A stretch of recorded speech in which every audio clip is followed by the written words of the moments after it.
Oh, this will probably be my last video of the day. I've put out a number of them.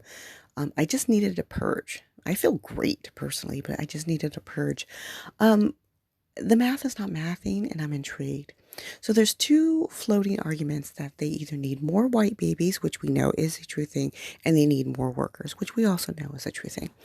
The issue becomes when people talk about, well, they can force you to do labor. No, they can't, because you can basically sit down and refuse. There are implications to that, but you can. Um, but this whole thing of putting people back into the jobs because of the great resignation that's happening, and that sounds well and good, but you cannot sustain an economy on poor people.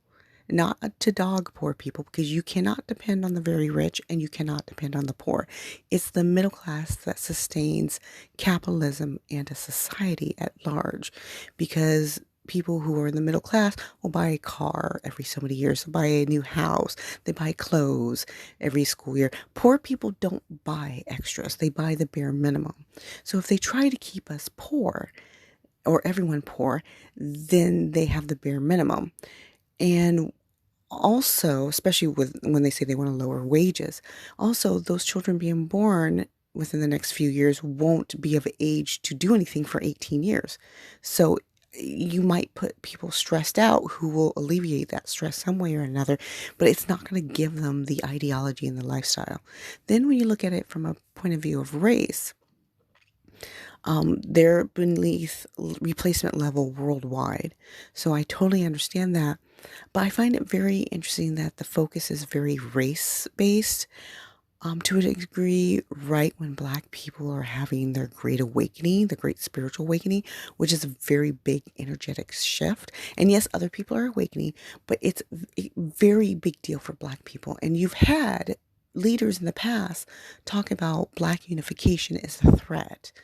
You know, Napoleon did not want to keep Haiti subdued because he didn't like Black people. He just knew that Black people coming together was a threat. So I find that, oh, we have to have more white people, more white babies. I'm curious as to why. It's not mathing. There's something that's just off. That they say, oh, they're talking about the quiet parts out loud. There's a quiet part nobody's mentioning. And I think it's time we think outside of the box. Technically speaking, Black people can end this and just relax at home. Mass meditations and to get this place all nice and hot and popping can happen. And I will say that all the time as a broken record. But I want people to think kind of outside the box. What aren't they saying that is an issue that they need children within the next 18 years? Because it's not going to give them the results that they want. Have a good night.